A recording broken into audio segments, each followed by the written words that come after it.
तो ready to cook creation of ready to cook poultry के अंदर हम लोग क्या है कि अगर आप पहले जब भी प्रोडक्ट की अगर आप बात करें, पहले हम लोग हेल्थ चेक करेंगे, उसकी हेल्थ कैसी है, वो कोई डिजीज़ से कोई उसके अंदर ऐसा कोई इशू तो नहीं है। अगर उसके बाद हमारा जो रहेगा नेक्स्ट मुद्दा वो है कि उसके अंदर कोई डिफ़ॉर्मेलिटीज़ तो नहीं है, ठीक है। कि डिफ़ॉर्मेलिटीज़ का मतलब है कोई नेक उसके अंदर कोई फ्रैक्चर या कोई ऐसी प्रॉब्लम जिसको हेल्थ से रिलेटेड हो या कोई एनिमल के हेल्थ से रिलेटेड हो या ऐसी प्रॉब्लम उसके अंदर जो ह्यूमन कंजप्शन के टाइम में ह्यूमन तक पहुंच सके, इस तरह की प्रॉब्लम तो नहीं है। उसके बाद to check the meatiness the bird having high meat content, strong muscles are selected for processing. मतलब कोई ऐसा एनिमल है जिसके अंदर मीट का जो पोर्शन है वो काफ़ी वीक है, उसके अंदर है नहीं, तो उस तरह के एनिमल को भी अवॉइड किया जाता है काटने के लिए। क्वालिटी ग्रेडिंग होगी, पोल्ट्री को सेलेक्ट कर लिया हम लोग, यहाँ पे वही ये ग्रेडिंग ऑफ मीट उसी तरह का कुछ है जैसे कि हम selection of meat and selection of fruits and vegetables के केसेस जब हम लोग को प्रोडक्ट बनाते हैं तो selection of fruit and vegetable करते हैं। उसका सेकंड नेक्स्ट है वो अवॉइड फीडिंग। अवॉइड फीडिंग का मतलब क्या है, आप लोगों को कल भी बताते हैं कि जो हम बात करते हैं जब पोल्ट्री बर्ड्स की, तो यहाँ पर हम लोग पोल्ट्री बर्ड्स को 12 घंटे पहले स्लोटरिंग से 12 घंटे पहले उसको खाना देना बंद कर दिया जाता है ताकि उसकी जो स्टोमक हो, उसका पेट है वो खाली रहे और वो हम इन्फेक्शन है उसको अवॉइड कर सकें। इन्फेक्शन कैसे अवॉइड होती है वो आप लोगों को मैंने बता दिया था कि कैसे उसको अवॉइड करते हैं, क्योंकि अगर फूड के अंदर अनडाइजेस्टेड पेट के अंदर एनिमल के अनडाइजेस्टेड फूड रहेगा तो वो आगे क्या करेगा, एनिमल के अंदर कंटामिनेशन आगे फर्दर हमारे जो लाइन है उसके ऊपर भी कंटामिनेशन उसके अंदर उस कारण हो सकती है। उसके बाद स्टनिंग, जब अवॉइड फीडिंग करती है, अवॉइड फीडिंग 12 घंटे के बाद जब लाइन पे आएगा तो हम लोग स्टनिंग करेंगे। स्टनिंग हमें पहले लोग पढ़ चुके हैं कि व्हाट इज स्टनिंग। स्ट्रगलिंग को करने के लिए मतलब जो पोल्ट्री बर्ड है वो स्ट्रगल ना करे, फाइट मतलब छटपटाए ना, इन चीज़ों को अवॉइड करने के लिए, और उसकी जो बॉडी है वो रिलैक्स रहे, ठीक है। और and relax the muscles holding the feather. और उसके अलावा क्या है कि और भी आप लोगों को कोई टेक्निकल रीज़न उसमें बता रखे हैं कि क्यों हम लोग स्टनिंग करते हैं, अनकॉन्शियस करने का, ठीक है। छटपटाने से वो लाइन से गिर भी सकता है, ठीक है। और तो however it is generally not present in the case of chicken, a low voltage electric stunning of 50 watt AC for one has been found to be satisfactory। 1 minute थोड़ा सा ये ज़्यादा है, ये 1 मिनट नहीं होगा, 50 वॉट्स AC करंट दिया जाता है फ्रैक्शंस ऑफ सेकंड के लिए, ठीक है, स्टनिंग करने के लिए। उसके बाद ब्लीडिंग की जाती है जब हम लोग अनकॉन्शियस कर देते हैं तो पोल्ट्री बर्ड को उल्टा लटका दिया जाता है और उसको ब्लीडिंग कर दी जाती है। Bleeding the several techniques of for slaughtering. Proper bleeding के लिए the most commonly used these days a modified Gaussian method in which jugular vein is cut so that the whole blood of the body drain out from 1 to 3 months. In general, bleeding retards the keeping quality of dressed chicken because blood is suitable medium for microbial contamination, and if blood not completely remove the shelf life of dead chicken is reduced। मतलब क्या है कि हम लोग जो आप लोगों को बताया था जुगुलर वेन है उसको कट कर दिया जाता है और इसके कारण जो बॉडी के अंदर से पोल्ट्री के 1 से 3 मिनट के अंदर ब्लड है वो निकल जाता है। आप लोगों को पहले भी बता रखे हैं कि ब्लड क्या करता है, कीपिंग क्वालिटी को रिड्यूस करता है, क्योंकि माइक्रो ऑर्गेनिज्म के लिए बहुत ही सूटेबल और इजीली अवेलेबल एक तरह से ये फूड हो जाता है उसके कारण, ठीक है। उसके बाद हम लोग नेक्स्ट करते हैं, जब हम लोगों ने ब्लीडिंग कर दी है, ब्लीडिंग करने के बाद हम लोग क्या करते हैं, इसके अंदर नेक्स्ट स्टेप होता है वो है स्काल्डिंग। स्काल्डिंग बेसिकली क्या है, जिस तरह ब्लांचिंग करते हैं फूड मटेरियल के अंदर, यहाँ पर भी हॉट वाटर के अंदर जो एनिमल है जिसकी ब्लीडिंग हो गई है उसको पानी के अंदर डुबोया जाता है, डुबो के रखा जाता है, मतलब जिससे क्या है कि उसकी स्किन सॉफ्ट हो जाए और इजीली उसके जो फैदर है ताकि रिमूव किए जा सकें, ठीक है। और ये चीज़ ध्यान रखनी होती है कि ब्लीडिंग जब हम लोगों ने कर दी, मतलब जुगुलर वेन काट दी, खून निकल रहा है, और स्काल्डिंग जैसे ये जो एक आपको डायग्राम दिख रहा है, इस डायग्राम के अंदर जो ये हुक्स से लगे हैं, ये हुक्स ऐसे होते हैं जिनके ऊपर एनिमल क्या है वो, ये पोल्ट्री बर्ड अगर हम बात करें वो लटका होता है।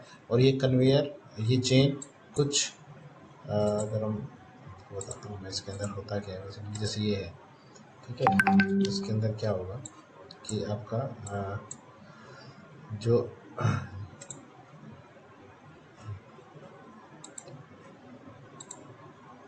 इसके अंदर जो ये है, ये अपना चेन है, इसके ऊपर जब लटका था तो ये इस फॉर्म में नीचे जाती है, नीचे जाएगी। और अब जैसे ये तो, अब जैसे ये तो यूँ है, इसके अंदर तो एनिमल यहाँ से आएगा लटकता हुआ और ये घूम के वापस यहाँ से बाहर चला जाएगा। अगर लेंथ ज़्यादा है तो क्या होगा, ये नीचे जाएगा और जितनी देर तक स्काल्डिंग टाइम है उसके बाद रख के और उसको बाहर ये ऊपर ऊपर आ जाएगा, ठीक है। तो इसके अंदर क्या होता है कि स्काल्डिंग के अंदर का एक चीज़ का ध्यान देना पड़ता है कि जब आप स्काल्डिंग पे आ रहे हो, मतलब ब्लीडिंग और स्काल्डिंग ये दो स्टेप है। ब्लीडिंग में क्या है, खून निकाल दिया। स्काल्डिंग के अंदर क्या है कि हम लोगों ने उसको पानी में डिप कर दिया। तो ब्लीडिंग का टाइम जैसे यहाँ पर दे रखे 1 मिनट से 3 मिनट। तो आपको अगर आपके पोल्ट्री बर्ड का कितना टाइम लेता है वहाँ पे ब्लीडिंग में, उस चीज़ का आपको पता होना चाहिए। अगर आपका पोल्ट्री बर्ड का टाइम 3 मिनट है तो कोशिश ये क्या होता है कि स्काल्डिंग से पहले मैक्सिमम ब्लड है वो निकल जाना चाहिए। अदरवाइज होगा क्या कि आपकी जो स्काल्डिंग का, या क्योंकि यहाँ पर क्या गर्म पानी है, वाटर है, और अगर आप प्रॉपर तरीके से ब्लीडिंग नहीं हो रही है और पानी अगर वो ब्लड वाटर के अंदर जा रहा है तो वो बहुत जल्दी जल्दी कंटामिनेटेड होगा और ख़राब हो जाएगा। तो इस चक्कर में कोशिश ये की जाती है कि ब्लीडिंग का जितना टाइम है उसके बाद ही इसको स्काल्डिंग टैंक के अंदर जो एनिमल के या पोल्ट्री बर्ड के पीस हैं उसको एंटर कराया जाए, ठीक है। यहाँ पर गर्म पानी का यूज़ किया जाता है। ब्रॉयलर या यंग बर्ड्स हैं उनको 55 डिग्री सेल्सियस पे 1 मिनट के लिए, और अगर हम बात करें स्पेंट्स हैं उनको 60 डिग्री सेल्सियस पे 2 मिनट्स के लिए इनको क्या किया जाता है, स्काल्डिंग की जाती है। यहाँ से जो स्किन है वो सॉफ्ट हो जाती है गर्म पानी के अंदर। लेकिन ध्यान रखना होता है कि ज़्यादा अगर गर्म कर देंगे तो दिक्कत हो जाएगी। क्या दिक्कत हो जाएगी कि वहाँ पर रेडनेस आ जाएगी, स्किन के बर्न होने के चांस हैं। आपने देखा होगा कि आप अभी कई बार गरम गरम चीज़ के किसी के पास हाथ रख लेते तो अपनी स्किन है वो लाल हो जाती है। तो लाल पैचेस से क्या होगा कि एनी जब हम उसके फैदर रिमूव करेंगे तो स्किन के ऊपर रेडनेस दिखाई देगी, तो ऐसा लगेगा कि एनिमल है या हमारे जो पोल्ट्री बर्ड है उसके अंदर कोई ना कोई प्रॉब्लम है। उसके बाद डीफेदरिंग है। डीफेदरिंग बेसिकली क्या है, फैदर्स को रिमूव करना। प्लकर्स, मशीन प्लकर्स यूज होते हैं। देखिए ये देखो आपको ड्रम है, यहाँ से एनिमल को के वो क्या कर रहा है, स्किन से जो उसके फैदर्स हैं उनको रिमूव कर देते हैं। इसके अंदर होता क्या है कि 2 ड्रम्स ऐसे लगे होते हैं ऑटोमेटेड के अंदर, यहाँ पर अरेंजमेंट लगा होता है, ठीक है। पोल्ट्री बर्ड यहाँ से नीचे आएगा और ये हाई स्पीड से जब घूमेंगे तो इसकी स्किन से फैदर्स हैं या पंख है उसको निकाल देंगे, ठीक है। और डीफेदरिंग के बाद क्या किया जाता है, सिंगनिंग किया जाता है। काफ़ी बार डेफिनेशन आ जाती है, बट इस सिंगनिंग बेसिकली क्या है, फ्लेम्स के अंदर यहाँ पर क्या किया जाता है कि एनिमल को जब हम जब एनिमल को क्या किया जाता है कि यहाँ पर जैसे एक पिलर, यहाँ पर जैसे 2 पिलर, जैसे कि एक पिलर इस तरह बना दिया, एक पिलर यहाँ बना दिया, चेन यहाँ सिस्टम इसके बीच में से जा रहा है, ठीक है। एंड जो पोल्ट्री बर्ड है वो यहाँ पे ऐसे लटका हुआ है। यहाँ से फ्लेम्स हैं वो बाहर आ रही हैं, ब्लू फ्लेम्स। उससे क्या होगा कि कुछ सेकंड्स के लिए, 5 से 10 सेकंड्स के लिए रखा जाता है। बेसिक पर्पज़ यहाँ पर क्या होता है कि जो आग है उसके कारण जो हमारे बर्ड है, पोल्ट्री बर्ड है, ये फिर पिग के केसेस में भी कई बार किया, इसको पिग के केसेस में भी किया जाता है, वहाँ पर हेयर के लिए किया जाता है। यहाँ पर क्या कि जैसे अगर एनिमल की बात करें ना तो वहाँ पे डी हेयरिंग हो जाता है, यहाँ पर डी फेदरिंग कर दिया। सिंगनिंग का बेसिकली क्या है कि अब जैसे इस प्रोसेस के दौरान, डी फेदरिंग के दौरान कुछ पंख रह गए हैं, कुछ स्किन पे कुछ ऐसा मटेरियल रह गया, तो वो क्या है यहाँ से ब्लू फ्लेम से जल जाता है। यहाँ पर क्या है कि स्किन के ऊपर बहुत ज़्यादा हीट नहीं जाती है और ना ही बर्न होती है। केवल 5 या 10 सेकंड के लिए इस तरह उसको कन्वेयर को फ्लो किया जाता है कि पीस है उसके अंदर फ्लेम तो लगे पर पीस के जो जलने के चांसेस है, हम कह सकते हैं पोल्ट्री बर्ड के जो बॉडी है उसके जलने के चांसेस कम से कम हो जाते हैं उससे, क्योंकि कन्वेयर चलती जा रही है धीरे धीरे, और हल्का फुल्का ऐसे क्या पिग के केसेस में भी किया जाता है, ऐसे दूसरे बर्ड्स सॉरी मीट एनिमल के केसेस में भी किया जाता है। वहाँ पर भी डी हेयरिंग करेंगे, बालों को रिमूव करते हैं, तो थोड़े मोटे अगर कोई रह सकने के चांसेस होते हैं, तो वो ये आग के कारण जल जाते हैं। Singeing the carcass are now singeing over a blue flame for 5 to 10 second. आपको मैंने आपके लिंक शेयर किया है एक वेब पेज का, उसके अंदर इनकी डेफिनेशन भी दे रखी है, तो आप लोग जरूर कर लेना, उससे आपको लाइक आइडिया लग जाएगा। इसके बाद वॉशिंग करते हैं। ठंड जो आपने सिंगरिंग करी, क्योंकि गर्म था, अब जने जलाया तो उसके ऊपर कुछ ना कुछ मटेरियल है वो जल के चिपक गया हो गया, तो उस चीज़ को ठंडे पानी से या पानी के स्प्रे से साफ़ कर लेते हैं, कचरा वचरा जो भी है रिमूव कर लेते हैं, उससे माइक्रोबियल लोड भी कम हो जाता है। उसके बाद हम कहते हैं फीट्स एंड ऑयल ग्लैंड्स, जो भी उसकी टांगें वगैरह हैं उसको रिमूव कर दिया जाता है, उसके जो पंजे वगैरह हैं उनको निकाल दिया जाता है शार्प नाइफ से। उसके बाद नेक्स्ट विस्किरेशन, काफ़ी बार बहुत बार डेफिनेशन आती है, डिफाइन विस्किरेशन। विस्किरेशन बेसिकली क्या है? विस्किरेशन इज है by splitting and opening from the tip of breast bone bone abdominal cavity is opened by means of a transverse cut. Circular cut is made around the vent. The visceria is drawn outside the. इसके अंदर क्या किया जाता है animal का, आपको इसी के अंदर दिखाते हैं। इसके अंदर क्या बेसिकली इंटरनल ऑर्गन्स को निकाल देना विस्किरेशन होता है, खासकर इंटेस्टाइन वगैरह जो भी हमारा फूड का सिस्टम है, हमारा डाइजेस्टिव ट्रैक है, ऐसे ही हमारे जो एनिमल्स हैं, जो पोल्ट्री बर्ड्स हैं, उसके डाइजेस्टिव ट्रैक को निकाल देना, ठीक है, बॉडी में से। यहाँ पर क्या किया जाता है कि हम लोग इसके अंदर जो ये पोर्शन है एनिमल का, यहाँ से कट कर दिया जाता है। देखो पहले तो उसकी क्या कर दी, फीड्स वगैरह रिमूव कर दिए, उसके बाद यहाँ से कट करके और एक नाइफ से इसका जो इंटरनल ऑर्गन्स है उसको निकाल दिया जाता है। अंदर का जो स्ट्रक्चर है उसको, ये जो स्ट्रक्चर है पूरा, इसको क्या खाली कर दिया एक तरह से, ठीक है, यहाँ से कट कर दिया, यहाँ से कट कर दिया, बीच में से इसको पार्ट को निकाल लिया, उस चीज़ को क्या बोलते हैं विस्किरेशन।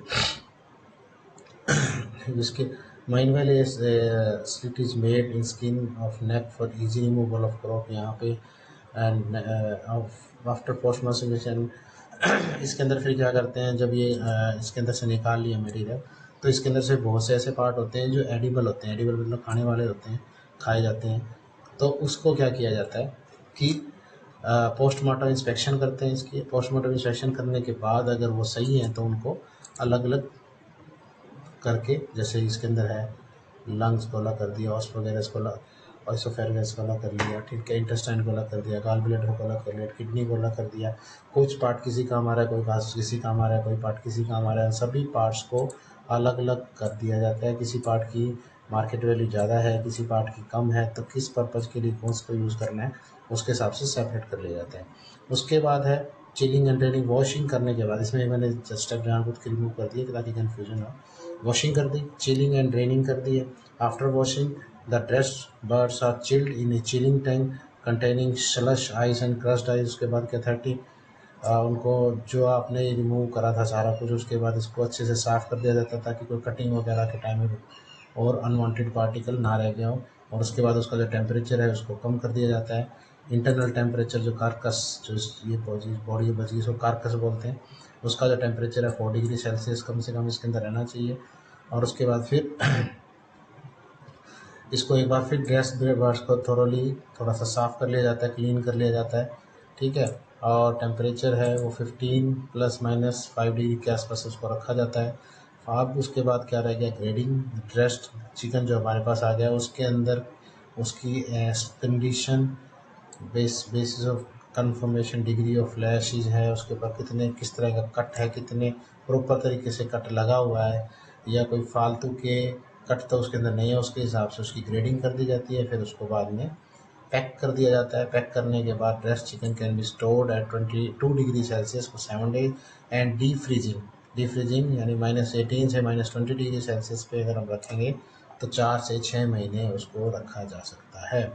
तो ये भी एक है, स्टनिंग कर दी, उसके बाद आपने इसके अंदर डाल दिया, उसके बाद इसकी फर्स्ट कर दिया, फिर उसने ब्लीडिंग कौन सी है, देखो ये ब्लीडिंग कौन सा है, यहाँ पर क्या है चिकन को उल्टा काट के जुगुलर वेन में उल्टा डाल दिया जाता है। अपने को पता है उल्टा क्यों डालते हैं, ताकि ब्लड, मैक्सिमम ब्लड है वो जुगुलर वेन से नीचे की तरफ बह के और नीचे से बाहर निकल जाए, क्योंकि सारी बॉडी का ब्लड ताकि आसानी से नीचे की तरफ आए और बाहर निकल जाए। इनको बोलते हैं ब्लीडिंग कोन्स, आपके ऊपर भी डायग्राम दिया देखो, इस पोजीशन में रखा जाता है उसको, ठीक है। उसके बाद यहाँ पे फिनिशियर कर दिया, फिनिशियर मतलब उसके पंख निकाल दिए। उसके बाद यहाँ पे कैसेरोल के अंदर कैसेरोल को डाल दिया। उसके बाद यहाँ पे आने के बाद फिर ड्राइंग रैक कर दिया। तो और ये एक अलग तरीके का है, इसको ज़रूरी नहीं है कि आप उसको देखो, उसको रिमूव भी कर देते हैं, ठीक है। Indian standards of for dressed chicken की अगर हम बात करें तो ग्रेड 1, ग्रेड 2 इसके अंदर दिए हुए हैं। ग्रेड 1 का मतलब क्या है कि काफ़ी अच्छी क्वालिटी है, conformation free for deformities, slightly abnormalities अगर रहेगी तो ग्रेड 2 है, अगर बिल्कुल ही एबनॉर्मलिटी डिफॉर्मेशन नहीं है तो ग्रेड 1 है। Breast is moderately long and deep, और अगर इसके अंदर होगा तो उसको पार्ट है, अगर मान लीजिए ब्रेस्ट है कवरिंग और फ्लैशी, मतलब थोड़ा सा उसके अंदर मीट का पोर्शन अगर कम है तो उसके अंदर हम क्या मानेंगे कि वो ग्रेड 2 का है। फैट कवरिंग है, वेल डिस्ट्रीब्यूटेड है तो उसको हम लोग ग्रेड ए मिलेंगे। अगर थोड़ा सा डिस्ट्रीब्यूशन फैट वो कम है तो उसको हम लोग ग्रेड 2 मिलेंगे। डी फैदरिंग है, अगर प्रॉपर तरीके से फैदर्स हैं वो रिमूव हो गए हैं, उनके अंदर बहुत ज़्यादा पिन होल्स वगैरह नहीं है तो ग्रेडिंग 1 होगी, अदरवाइज ग्रेडिंग 2 होती है। Cuts and tears, free cuts and tears on the breast of legs free from discoloration due to. उसके अलावा कट्स की जो एंगल्स हैं उसके ऊपर भी डिपेंड करता है कि एनिमल है वो कौन सी क्वालिटी को में उसको डाला जाए। डिस्कलरेशन का मतलब है कि मीट एनिमल है, उसका जो कलर है उसके ऊपर ब्लैक ब्लैक बैक या इस तरह के ऐसे कलर, ऐसा डिस्कलरेशन का मतलब है कि ऐसा उसके अंदर कोई कलर डेवलप ना हो गया जिससे कि वो गंदा लगे, बासी लगे। प्रॉपर मैं अच्छे तरीके से अगर वो होगा उसका, तो क्योंकि फर्स्ट एनिमल को देख के ही आइडिया लगाता है हम लोग। कोई भी प्रोडक्ट अगर देखें तो उसका आइडिया देख के लगाते हैं कि लुक वाइज अगर सही लगता है तो हम लोग ये सोचते हैं कि ये जो प्रोडक्ट है वो फाइनली अच्छा होगा, उसकी क्वालिटी अच्छी होगी, ठीक है।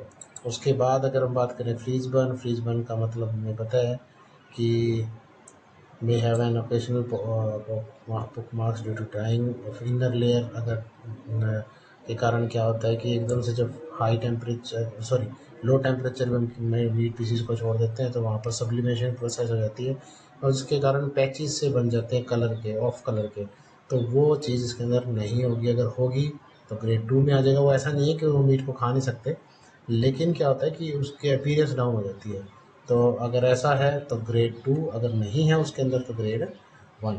उसके बाद है फैक्टर अफेक्टिंग। फैक्टर अफेक्टिंग्स के बारे में हम लोग कल पढ़ेंगे, नेक्स्ट चैप्टर में करेंगे, नेक्स्ट लेक्चर के अंदर करेंगे, ठीक है। तो ठीक है भाई, इसके बाद हम देखते हैं नेक्स्ट टॉपिक कौन सा है।